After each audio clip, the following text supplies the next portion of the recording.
Marc, le 3e chapitre.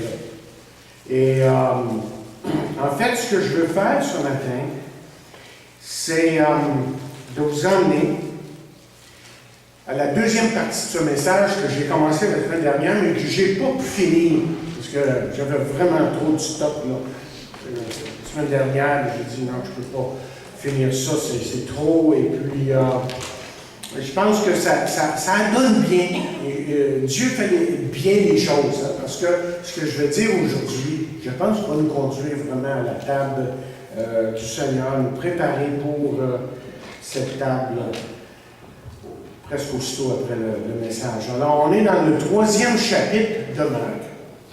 Et si peut-être qu'on lirait juste le premier verset. On va juste lire le verset 13. La semaine passée, on avait lu jusqu'au verset 19. On avait passé à travers les noms des 12.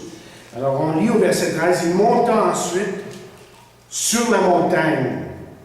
Il appela ceux qu'il voulut et ils vinrent auprès de lui. Demandons à Dieu de bénir sa parole. Encore une fois, Père, nous te remercions pour ta parole, nous te remercions pour ta fidélité, parce qu'à travers ta parole, bien, tu nous parles, tu nous convaincs, mais tu nous montres aussi la grandeur de ton amour, la grandeur de ta grâce, la grandeur de ton pardon. Et je prie que ce matin, nous puissions être disposés, que tu puisses nous disposer afin de bien recevoir ta parole et qu'on puisse mettre les choses de la vie de côté pour quelques instants et centrer nos pensées sur toi, sur ta parole et te permettre justement de vraiment nous parler parce que nous sommes tes enfants après tout et nous voudrions comme certains ont dit un jour, nous voudrions voir Jésus. Et nous te donnons tout ce qui sera dit et fait pour ta gloire et ton honneur. Amen. Amen. La semaine dernière, j'ai commencé en disant en réalité que le message que j'allais vous partager était spécial. Et pourquoi est-il spécial? Parce qu'on a dit la semaine dernière que ce message va nous rappeler que toute personne qui est vraiment un disciple de Jésus-Christ peut être utilisée par lui, peut vraiment puissamment être utilisée par Dieu pour faire avancer son royaume. Vous voyez, en regardant le genre d'homme que Jésus a choisi et utilisé à son époque, et on parle des 12, bien, je pense que ça nous donne de l'espoir pour nous aujourd'hui. Lorsqu'on examine de plus près ces hommes, et on va le faire dans quelques instants. S'il pouvait autrement dit utiliser ces hommes, alors il peut nous utiliser, vous et moi.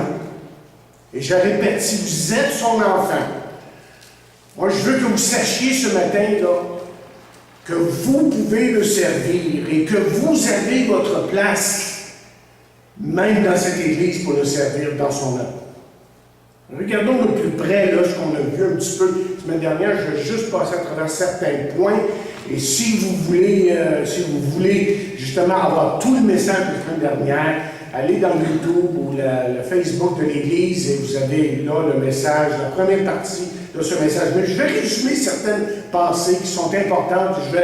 Il y a des gros trous ici, là, évidemment, parce qu'on ne peut pas tout dire. Mais la première chose que je veux que vous remarquiez, et c'est pour ça qu'on a lu le premier verset ici dans notre texte, au verset 13, il est dit ici que Jésus est allé sur la montagne. Et rappelez-vous que Marc, que Luc plutôt, était un peu plus précis, et que Luc a dit Jésus se rendit sur la montagne pour prier et passa toute la nuit à prier Dieu. La semaine dernière, ce que je vous ai dit, que c'était toute une leçon pour nous. Voici le Fils de Dieu, Jésus, le Fils de Dieu, Dieu incarné, qui lui, a ressenti le besoin de chercher la face de son Père avant de prendre une décision extrêmement importante. Autrement dit, Jésus a pris le temps de se retirer d'une cédule frénétique, très occupée, pour passer du temps en prière. Et même, on pourrait dire, un temps prolongé, voire une nuit entière. Parce qu'il voulait passer du temps avec celui qui l'avait envoyé. Autrement dit, en tant qu'homme, Jésus voyait, parce qu'il était un homme, et on a beaucoup étudié ça dans notre étude du mercredi. On a vu dans Philippiens 2, là, un vrai homme. Mais en tant qu'homme, il voyait son besoin intense de faire appel à son Père pour obtenir l'aide dont il aurait besoin, pour accomplir l'œuvre que Dieu le Père lui avait donnée à faire. Et le point que je voulais soulever, que je soulève cette semaine, évidemment, c'est que Jésus a fait, lui, de la prière une priorité dans sa vie. Donc, évidemment, ça doit être une priorité pour nous. Et vous savez, c'est une chose de savoir, c'est une chose de le pratiquer. Ce que je vous ai partagé brièvement la semaine dernière, c'est, en fait, les points importants dans la prière, les bénéfices de la prière. Et la première chose que j'ai dit, et je ne vous donnerai pas les détails évidemment ce matin, mais juste les points principaux, c'est que Dieu a promis d'entendre et d'écouter nos prières. La deuxième chose, c'est que Dieu a promis de répondre à nos prières. Et troisièmement, Dieu peut utiliser nos prières pour accomplir sa volonté dans le monde. Donc il veut compris. C'est important. Mais la question qui est souvent soulevée par chrétiens, surtout les jeunes chrétiens, alors pourquoi prier si Dieu connaît tout? Hein, s'il connaît toutes choses d'avance, qu'est-ce qui va arriver et tout le reste? Bien, on a appris la semaine dernière, et je suis allé dans beaucoup de détails, là, mais là je résume, c'est que la communion avec Dieu nous rapproche de Dieu. Et ce point-là, c'est vraiment le désir de Dieu dans la prière. C'est pas juste une affaire de commander des choses à Dieu, de crier à Dieu pour nos besoins ou pour autre chose. On a lu dans Michée 6, verset 8, par exemple, on te fait connaître, ô homme, ce qui est bien. Et ce que l'Éternel demande de toi, c'est que tu pratiques la justice, que tu aimes la miséricorde et que tu marches humblement avec ton Dieu. Et ensuite, on est allé un peu plus loin dans le message que ce que j'ai voulu vous communiquer la semaine dernière, c'est que Jésus a appelé ces 12 hommes afin qu'ils le suivent dans une relation, mais très intime. Et là, j'ai fait ressortir, vous vous rappelez, Matthieu 10.1, où Matthieu 10.1 nous dit qu'ils étaient auprès de Jésus. Je voulais emmener un autre emphase. Parce que Jésus voulait qu'ils soient à proximité de lui, là, qu'ils soient près de lui, physiquement même, pour qu'ils puissent leur enseigner ses voies. Et donc, pour nous, évidemment, si on veut vraiment apprendre de lui, il faut apprendre à être proche de lui. Si nous voulons être comme lui, nous devons passer du temps avec lui. Si nous voulons vraiment le servir comme il veut que nous le servions, nous devrions nous approcher de lui. Et si on veut faire quoi que ce soit au nom de Jésus, si je peux dire ça comme ça, il faut passer du temps avec lui. Mais voici le point important que j'ai soulevé en terminant ce point la dernière fois. C'est que nous sommes aussi près de lui que nous désirons l'être. Nous sommes aussi près de lui que nous désirons l'être. Et ça, être près de Jésus, vraiment s'approcher de lui, ça, c'est un choix qu'on fait jour après jour après jour. Vous savez, il y a tellement de choses pour attirer notre attention. Et la vie est plein de choses. Hein? Et j'ai pas besoin de les énumérer. Vous savez qu'il y a tant de choses qui veulent nous garder occupés dans notre tête et dans nos activités. Là. C'est tellement facile d'oublier que lui est toujours présent, toujours agissant, toujours là pour nous bénir et pour nous diriger dans toutes choses. Ensuite, on a appris que Dieu a appelé ses disciples à prêcher le royaume de Dieu. Que quand Jésus les a appelés, ces hommes-là, c'était pour faire comme lui, foncièrement. Et foncièrement, le royaume de Dieu, prêcher le royaume de Dieu, c'est de prêcher la bonne nouvelle de Jésus-Christ. Je vous ai parlé beaucoup de l'appel, mais là, on n'a pas le temps ce matin.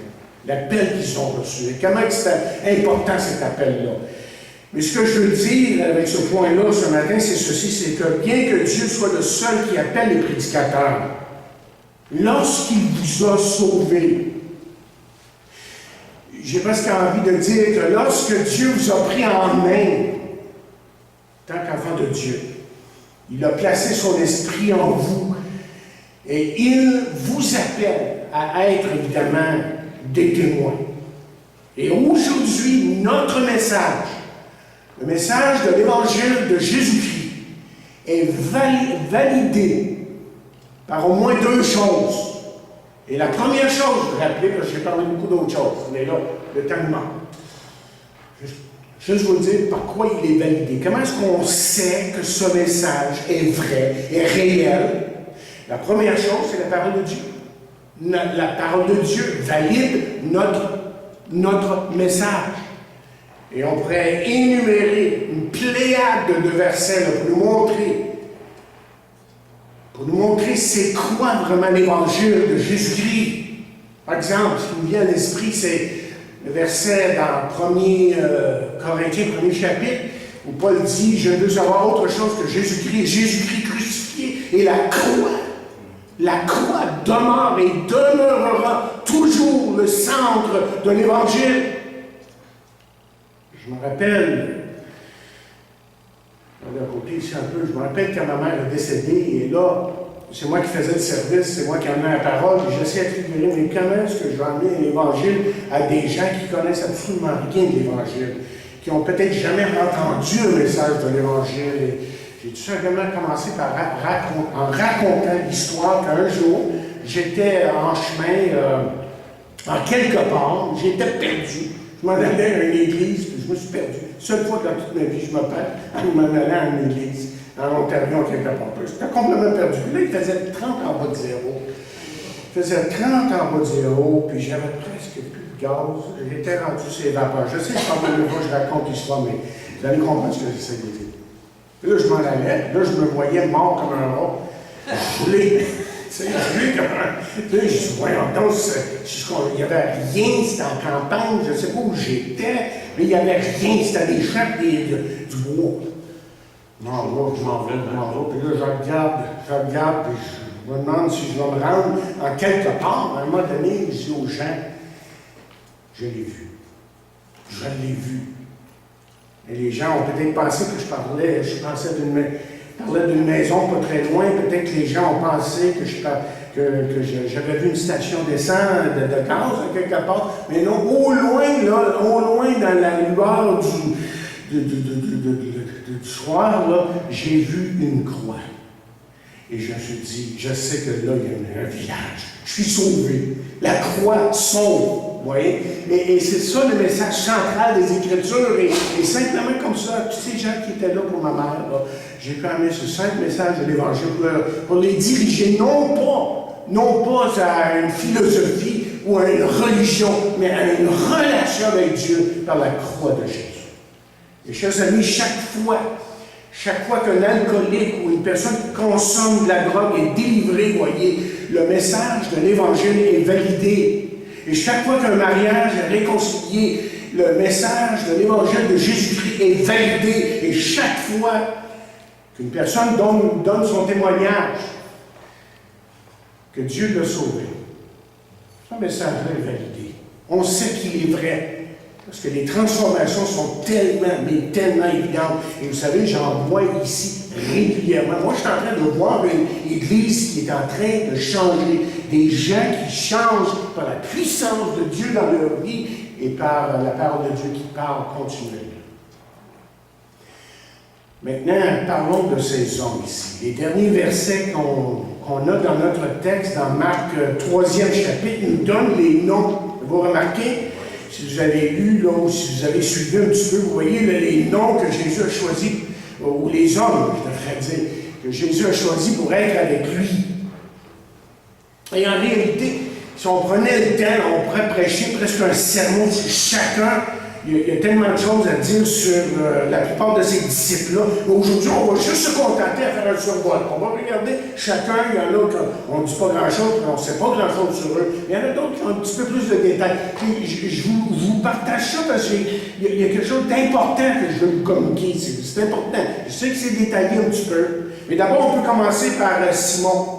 Hein, ce nom hébreu, il signifie un rocher ou une pierre. Et Jésus a changé son nom à Pierre. Et en grec, ça veut dire également, ça veut dire également rocher ou pierre. Maintenant, on sait, si vous connaissez le moindrement l'histoire de Pierre, vous savez que c'était le dirigeant du groupe. Pierre, c'était un pêcheur. Il faisait la pêche. OK, il faisait la pêche. Il y avait une famille. Mais c'était aussi un homme qui avait des opinions. C'est un homme qui parlait vite, il avait la parole facile. Vous allez vous rappeler que c'est lui qui a renié Jésus d'une façon très publique, mais qui aussi plus tard s'est humilié et qui a été restauré, rétabli et complètement, évidemment, pardonné. Et au début de l'Église, là, au jour de la Pentecôte, c'est Pierre qui a eu le privilège de se lever devant des milliers de gens et de prêcher le premier message de l'Évangile. Ça a été le premier évangéliste. Prêcher l'Évangile à des milliers de gens. Ensuite, il y a Jacques. Lui était un pécheur aussi. Et Jacques était membre du cercle intérieur de Jésus. Vous savez, Jésus avait 3 disciples qui étaient très proches de lui. Et il y a eu des événements là, avec ces disciples-là. Par exemple, lorsque la fille de Jairus fut ressuscitée des morts, lorsque Jésus a été transfiguré, et lorsque Jésus s'est éloigné dans le jardin de Gethsémane, bien, Jacques était là, Pierre était là, et Jean était là, mais c'était les seuls. Il y avait quelque chose de particulier de ces 3-là. Là. Et Jacques a été un grand dirigeant dans l'Église au début, en servant comme premier pasteur, mais ça a été aussi un des premiers à mourir pour la cause de l'Évangile. Ensuite, il y a Jean. Jean était le frère de Jacques, également, comme j'ai dit, un membre du cercle intérieur de Jésus. Et vous vous rappelez que Jean était connu comme le disciple bien-aimé. Hein? Et on le voit là, qu'il était très proche de Jésus. Il y a eu une influence comme là, je pense, dans l'Église, comme peu, à part de Paul, là, il a écrit plusieurs livres, épîtres, évangiles évidemment, et puis il y a tant de choses à dire de lui. Mais ce qu'on sait de Jean, c'est que lui est mort d'une mort naturelle. Mais on sait qu'il a été persécuté, il a été emprisonné, banni, condamné à vivre dans une île déserte la fin de ses jours. Ensuite, il y a André. André était le frère de Pierre. Il était aussi un pécheur avant de venir à Christ. Et chaque fois qu'il est...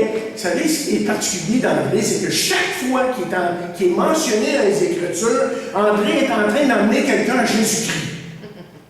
C'est assez intéressant quand même.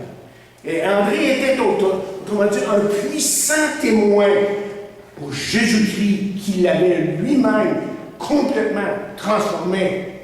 Ensuite, il y a Philippe. Philippe, on ne sait pas grand-chose. Mais ce qu'on sait, c'est qu'immédiatement, Philippe va parler ce que la Bible nous relate de Philippe. Ce que la Bible nous relate de Philippe, c'est qu'il va parler à Nathanaël au sujet de Jésus. Et là, on arrive à Nathanaël, qui s'appelait aussi Barthélemy. Et là, tout de suite, ce qu'on voit de Nathanaël, c'est que lui avait des doutes quant à la personne de Jésus.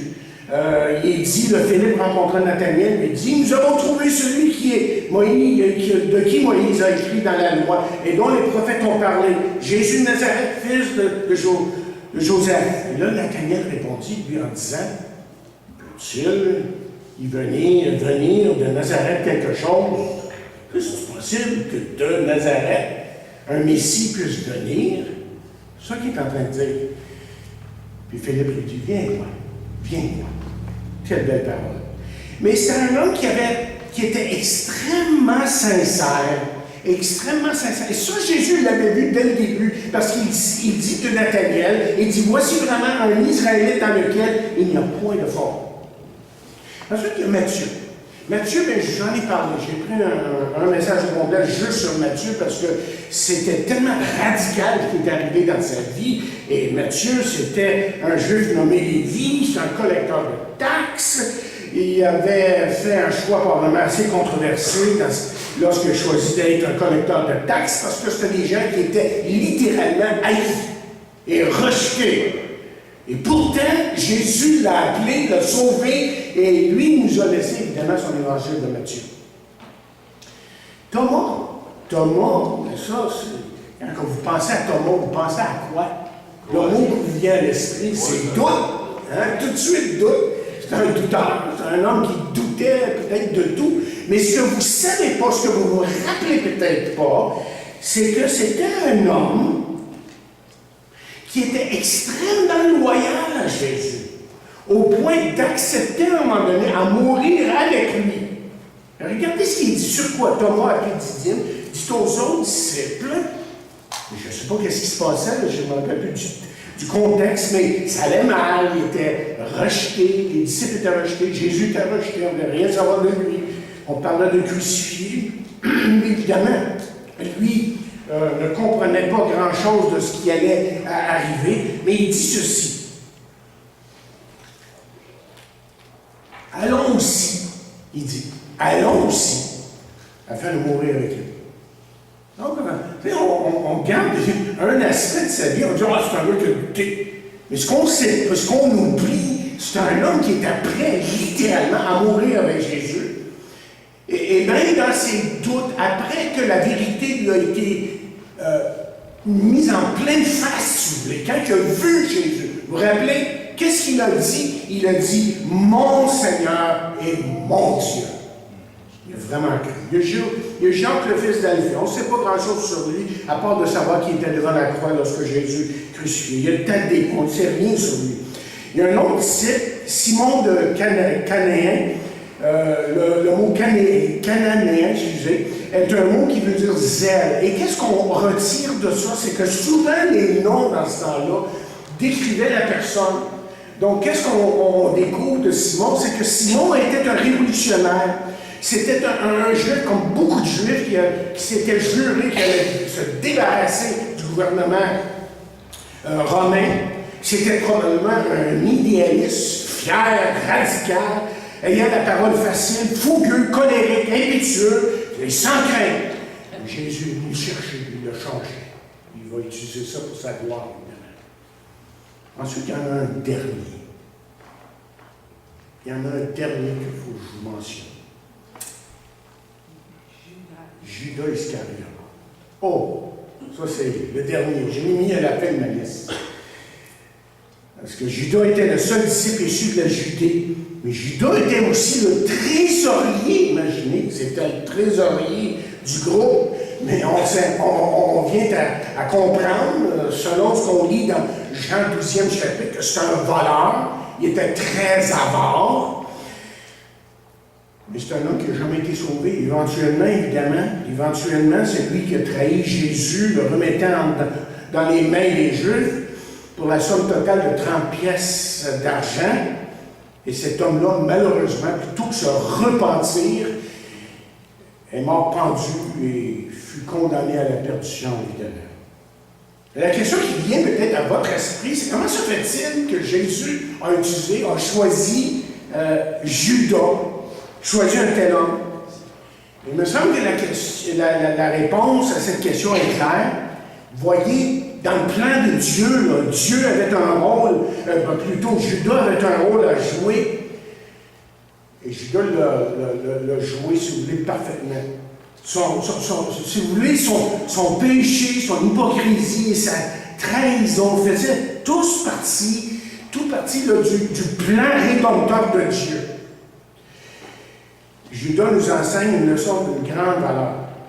Il nous enseigne qu'il est possible d'avoir l'air sauvé, donner l'impression d'être sauvé et de ne pas l'être du tout. Et c'est pour ça que Pierre nous encourage de cette façon. Il dit, c'est pourquoi, frères, appliquez-vous d'autant plus à affermir l'appel et le choix. Et remarquez ces paroles. Pour ceux qui veulent étudier plus loin, là, remarquez ce qu'il dit. Dont vous avez été l'objet. Dont vous avez été l'objet. Très important ces paroles-là, on n'a pas le temps de couvrir ça ce matin.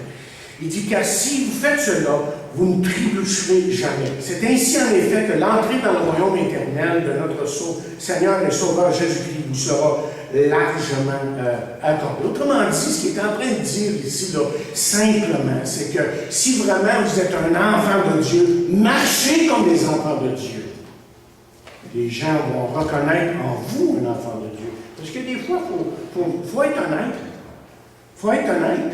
En tant que pasteur, on ne va pas se promener là en train de juger les gens, lui est chrétien, lui il ne l'est pas. Mais en même temps, ce qui me fatigue, moi, des fois, quand je regarde le comportement, les paroles de certaines personnes, je me dis, voyons donc, es-tu un enfant de Dieu? Et c'est comme si je n'ai pas à... En tout cas, il faut prier les uns pour les autres et affirmer, là, démontrer vraiment par nos actions et par nos paroles qu'on lui appartient. Rappelez qu'au début, j'ai dit là, que ces hommes nous donnent de l'espoir pour aujourd'hui. Le fait que Jésus a pu utiliser ces hommes avec toutes leurs faiblesses, et il y en avait des faiblesses, le fait que Jésus a pu les utiliser à leur manquement nous permet de savoir qu'il peut nous utiliser. Je veux que vous regardiez de plus près ces hommes.